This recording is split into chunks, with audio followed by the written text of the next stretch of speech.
ஸ்ரீ தியாக பிரம்மம் 20ஆம் பகுதி. தமது தீர்த்த யாத்திரையை முடித்துக்கொண்டு ஸ்ரீ தியாக பிரம்மம் இல்லம் திரும்பிய சமயம் அவர் மீது இதுகாரும் இருந்ததாக கூறப்பட்ட ராஜ கோபம் நீர்த்து போயிருந்தது. தன் அன்பு சகோதரனை எப்படியோ காப்பாற்றிவிட்டோம் என்று நிம்மதி கொண்டிருந்த பஞ்சநத பிரம்மமும் தற்சமயம் ஸ்ரீ தியாக பிரம்மத்தை மிகுந்த அன்புடன் வரவேற்றார்.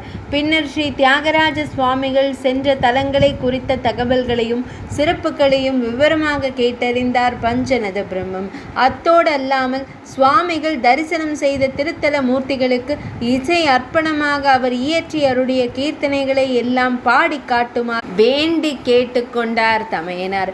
அவரது ஆசைப்படியே கடந்த 3 மாத காலத்தில் தாம் இயற்றிய கிருதிகளை எல்லாம் மிகுந்த பரவசத்துடன் சுவாமிகள் பாடி காட்ட பஞ்சநத பிரம்மம் மெய்மறந்திருந்தார். இப்படியே பேரானந்தமாக பொழுது கழிந்ததில் 4-5 தினங்கள் சென்றதே தெரியாத நிலையில் இருவரும் இருந்தனர். பின் யதார்த்த நிலைக்கு திரும்பியதும் ஸ்ரீ தியாக பிரம்மத்தின் நினைவு அவரது ஆராதனை மூர்த்தியான ஸ்ரீ சீதாராம விக்கிரகங்களின் மேல் திரும்பியது. சோகம் சூழ்ந்து கொள்ள சுவாமிகள் அன்ன ஆகாரத்தை ஒதுக்கி வைத்து உடலும் மனமும் சோர்ந்து போனார். அவரது உள்ளத்தில் இருந்த வருத்தத்தை தற்சமயம் பஞ்சநத பிரம்மம் உணர்ந்து கொண்டார். இனியும் அவரிடமிருந்து உண்மையை மறைக்க விரும்பாமல் பஞ்சநத பிரம்மம் தமது சகோதரனின் கரங்களை பற்றி அவரை விறுவிறுவென்று தாம் சீதாராம விக்கிரகங்களை பத்திரப்படுத்தி வைத்திருந்த திருமஞ்சன படித்துறைக்கு அழைத்து வந்தார். மழை வராததால் காவிரி நதியின் வெள்ளம் பெருக்கெடுத்து ஓடிக்கொண்டிருந்தது. தம்பி, இங்கேதான் இந்த நீருக்கடியில் உன்னுடைய சீதையையும் ராமனையும் நான் சிறை வைத்தேனடா. விழிகளில் விழிநீர் வழிந்தோட பஞ்சநத பிரம்மம் கூறிய வார்த்தைகளை நம்ப இயலாமல் அதிர்ச்சியுடன் அவரை ஏறிட்டார் ஸ்ரீ தியாக பிரம்மம். தமையனாரே, தாம் என்ன கூறுகிறீர்கள்? என்னுடைய சீதையையும் ராமனையும் இங்கேயா சிறை வைத்தீர்? இந்த இடத்தில் சிறை வைத்தீர்களா அண்ணா? எதற்காக தமையனாரே? உபச்சாரங்கள் செய்து ஆராதிக்க வேண்டியவர்களிடம் தாம் இப்படி அபச்சாரப்பட வேண்டிய அவசியம் ஏன் வந்தது தமையனாரே? இதை என்னால் நம்ப இயலவில்லையே. இப்படி ஒரு தகாத காரியம் செய்ய எப்படி துணிந்தீர்கள் அண்ணா?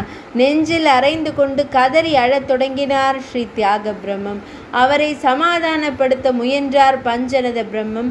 தம்பி, தவறாக நினைக்க வேண்டாம். ராஜகோபத்திற்கு நீ ஆளாக நேர்ந்தால் உன்னை இழந்து விடுவேனோ என்கிற அச்சத்தால் இப்படி செய்துவிட்டேன். இந்த திருவையாறிலிருந்து சிறிது காலம் வெளியே சென்றது என்று உன்னிடம் நான் கூறிய போது நீ இந்த ராமனை காரணம் காட்டி வெளியேற மறுத்தாய். அதனால் அவனை உன்னிடமிருந்து பிரித்தேன். சுவாமிகளின் துக்கம் இப்பொழுது இன்னும் அதிகமாயிற்று. தமையனாரே, சர்வலோக ரட்சகனான அந்த சீதாராமன் உமது சகோதரனை மட்டும் காப்பாற்றாமல் போய்விடுவானா என்ன? அஞ்ஞானத்தால் பெரும் தவறு செய்துவிட்டீர்களே தமையனாரே. அரற்ற ஆரம்பித்தவர் சற்றைக்கெல்லாம் தம்மை சுதாரித்து கொண்டார். தீர்க்கமாக தமது சகோதரரை உற்று நோக்கினார். தமையனாரே, நீங்கள் இல்லத்திற்கு செல்லுங்கள்.